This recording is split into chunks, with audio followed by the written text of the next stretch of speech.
The final goal is to eradicate humanity as we know it.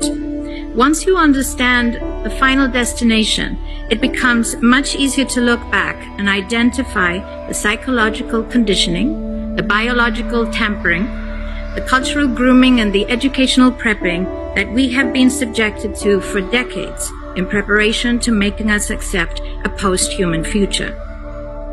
It takes a lot of physical and psychological abuse to get an intelligent species like ours to agree to its own extinction. Most, if not all, that has transcended in the last 60 years was designed to get us closer to accepting such a dystopian reality.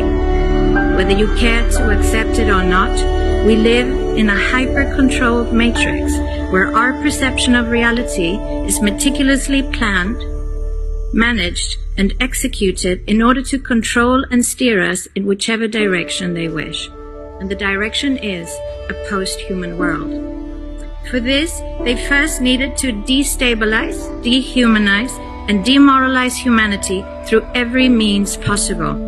The destruction of the nuclear family, children being indoctrinated by the state, abortion, the eradication of God and spirituality from education, life in megacities and away from nature, toxic food, air and water, social media, replacing real human connection and interaction, engineered financial crisis and taxation, endless wars and massive migration, stress, anxiety, depression, drugs and alcohol, constant fear-mongering, moral relativism as the new religion, and I could go on and on about how humanity has been influenced and forced to move away from all the things that give us strength, security, purpose, and meaning.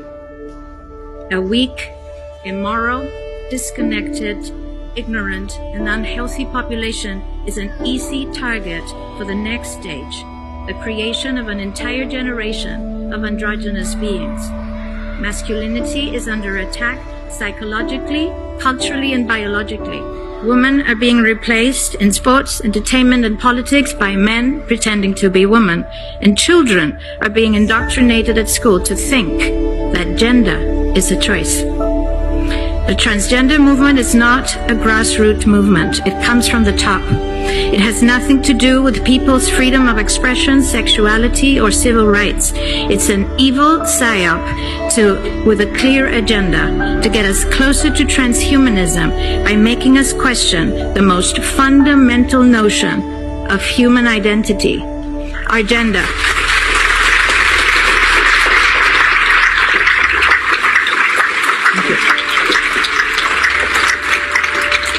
If you don't know who you are, if you already identify as a hybrid between a man and a woman, you will be easily convinced to become a hybrid between human and machine.